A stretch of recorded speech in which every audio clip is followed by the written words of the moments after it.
Bonjour tout le monde, c'est Shaka Studios. Alors aujourd'hui on se retrouve pour une toute nouvelle vidéo présentant le Grand Baggy. Alors tout d'abord on donnera sa nature, puis ses faiblesses, puis des techniques de combat. Le Grand Baggy est un Wyvern aviaire comme le Grand Jaggi, le Grand Wargi ou le Kurupeko. Le Grand Baggy peut cracher un puissant somnifère, donc je vous conseille d'amener des jus d'énergie, ceux-ci vous réveilleront. Ou alors vous pouvez toujours vous faire taper dessus. Le dégradé bleu sur le corps du Grand Baggy lui permet de se camoufler dans les environnements gelés. Le Grand Baggy peut appeler des Baggy. Ceux-ci peuvent aussi cracher du somnifère, mais celui-ci sera moins puissant que celui de leur chef. Normalement, le Grand Baggy utilise son somnifère pour endormir et dévorer sa proie. C'est comme ça que le Grand Baggy récupère sa stamina. La couleur bleue de la peau du Grand Baggy en fait un objet plutôt recherché. Vous pouvez donc le vendre plus cher que les bouts de certains Wyvern aviaires. On peut battre des Grands Baggy dans la toundra, l'île déserte, en rang et en rangée.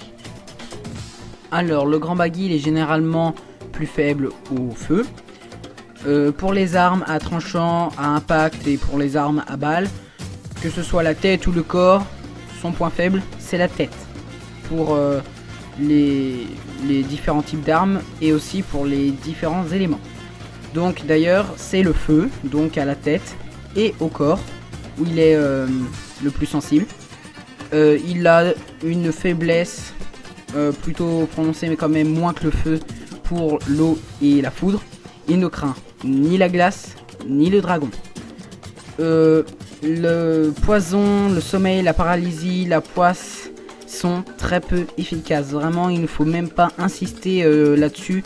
Ça ne marche vraiment pas sur lui avec une durée très courte et des dégâts faibles pour le poison. Et une initiale basse, une augmentation moyenne et des dégâts faibles pour la poisse. Ça ne vaut pas le coup vraiment. En plus il est endurant. Je vais en parler dans la partie qui va suivre. Il est vraiment endurant et si on ne l'attaque pas assez fort, vraiment vous allez mettre longtemps à faire le Grand Baggy. En plus il va vous endormir, ça va être horrible. En mode rage, son attaque double, sa vitesse double aussi, la défense étant la même. Donc partie technique de combat.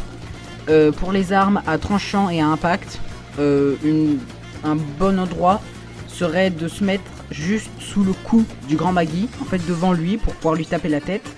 Et le corps, bon si vous avez une arme qui ne tape pas en poison ou en poisse, en fait de tous les autres éléments, vous pouvez vous mettre où vous voulez. Mais si vous avez une arme en poisson en poison mais qui tape bien fort et que vous avez vraiment l'habitude de vous battre avec ce type d'arme, mettez-vous en face de sa tête, un peu sous le cou pour pouvoir éviter ces jets de liquide somnifère.